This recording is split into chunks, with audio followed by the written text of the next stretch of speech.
Hello everyone. ಇವತ್ತು ನಾನು ತವಾ ಪಲಾವ್ ಮಾಡೋದನ್ನು ತೋರಿಸ್ತಾ ಇದ್ದೀನಿ. ಮೊದಲಿಗೆ ಅನ್ನ ಮಾಡೋಕ್ಕೆ ಇಟ್ಕೊಳ್ಬೇಕು. ನೀರು ಸ್ವಲ್ಪ ಜಾಸ್ತಿನೇ ಹಾಕಿಟ್ಕೊಳ್ಬೇಕು, ಯಾಕೆಂದರೆ ಇದನ್ನ ಅನ್ನ ಬಸ್ತು ಮಾಡುವಂಥದ್ದು. ಅನ್ನ ಬೇಯುವಾಗ ಒಂದು ಸ್ವಲ್ಪ ಅರಿಶಿನ ಪುಡಿ ಹಾಕಿದ್ದೀನಿ ಕಲರ್ಗೋಸ್ಕರ. ಇವಾಗ ಇನ್ನೊಂದು ಪಾತ್ರೆ ಇಟ್ಟು ಅದರಲ್ಲಿ ಎಣ್ಣೆ ಹಾಕಿ ಒಂದು 2ರಿಂದ 3 ಸ್ಪೂನ್ ಎಣ್ಣೆ ಹಾಕ್ಕೊಂಡಿದ್ದೀನಿ. ಅದು ಕಾಯ್ದ ಮೇಲೆ ಸ್ವಲ್ಪ ಬೆಣ್ಣೆ ಕರಗಿದ ನಂತರ ತೆಳ್ಳಗೆ ಉದ್ದಕ್ಕೆ ಹೆಚ್ಚಿರುವಂಥ ಈರುಳ್ಳಿ ಹಾಕಿ ಫ್ರೈ ಮಾಡ್ತಾಯಿದ್ದೀನಿ. ಈರುಳ್ಳಿ ಸ್ವಲ್ಪ ಬೆಂದ ಮೇಲೆ ಇದಕ್ಕೆ ತೆಳ್ಳಗೆ ಉದ್ದಕ್ಕೆ ಕಟ್ ಮಾಡಿರುವಂಥ ಕ್ಯಾರೆಟ್ ಹಾಕ್ತಾಯಿದ್ದೀನಿ. ಕ್ಯಾರೆಟ್ನ ಸ್ವಲ್ಪ ಫ್ರೈ ಮಾಡ್ಕೊಳ್ಳೋಣ. ಇದಾದಮೇಲೆ ಇವಾಗ ಒಂದು ದೊಡ್ಡ ಟೊಮ್ಯಾಟೋನ ಉದ್ದುದ್ದಕ್ಕೆ ಹೆಚ್ಕೊಂಡಿರೋವಂಥದ್ದು ಟೊಮೆಟೊ ಹಾಕಿ ಬೇಯಿಸ್ಕೊತಾ ಇದ್ದೀನಿ. ಟೊಮೆಟೊ ಮೆತ್ತಗಾದಮೇಲೆ ನಾನು ಒಂದು ಕ್ಯಾಪ್ಸಿಕಮ್ನ ಹೆಚ್ಕೊಂಡಿದ್ದೆ. ಎಲ್ಲವನ್ನು ತೆಳ್ಳಗೆ ಉದ್ದಕ್ಕೇ ಹೆಚ್ಚಿದ್ದೀನಿ. ಕ್ಯಾಪ್ಸಿಕಮ್ ಹಾಕಿ ಫ್ರೈ ಮಾಡ್ತಾಯಿದ್ದೀನಿ. ಲಾಸ್ಟಲ್ಲಿ ಸ್ವಲ್ಪ ಕ್ಯಾಬೇಜ್ ಹಾಕ್ತಾಯಿದ್ದೀನಿ. ಅದನ್ನು ಚೆನ್ನಾಗಿ ಫ್ರೈ ಮಾಡ್ಕೊಳ್ಬೇಕು.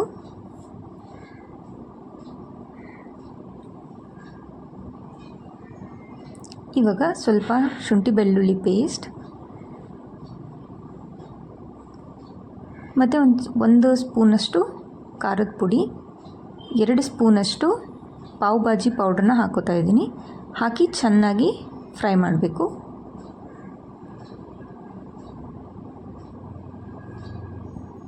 ಲಾಸ್ಟಲ್ಲಿ ಬೇಯಿಸಿರುವಂಥ ಒಂದು ಆಲೂಗಡ್ಡೆನ ಚಿಕ್ಕದಾಗಿ ಕಟ್ ಮಾಡಿ ಹಾಕೋತಾ ಇದ್ದೀನಿ. ಇದನ್ನು ಕೂಡ ಚೆನ್ನಾಗಿ ಮಿಕ್ಸ್ ಮಾಡಬೇಕು. ಇದಾದಮೇಲೆ ಒಂದು ಸ್ವಲ್ಪ ನೀರು ಹಾಕಿ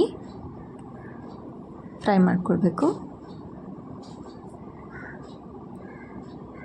ಮತ್ತು ರುಚಿಗೆ ತಕ್ಕಷ್ಟು ಉಪ್ಪನ್ನ ಹಾಕೋತಾ ಇದ್ದೀನಿ. ಅನ್ನ ಬೇಯಿಸುವಾಗ ಉಪ್ಪು ಹಾಕಿರೋದ್ರಿಂದ ಮಸಾಲಾಗಷ್ಟೇ ಉಪ್ಪು ಹಾಕೋತಿದ್ದೀನಿ.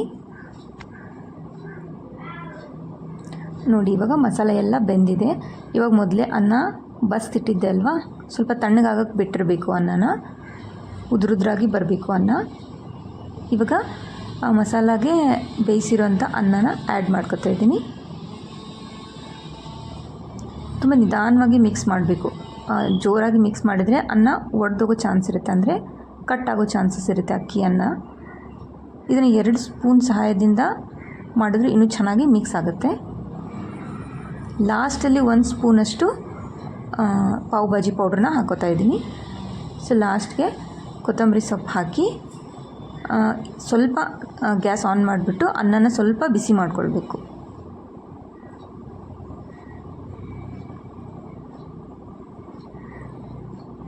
ನೋಡಿ, ಇವಾಗ ರೆಡಿ ಆಗುತ್ತೆ ನಮ್ಮ ತವಾ ಪಲಾವ್.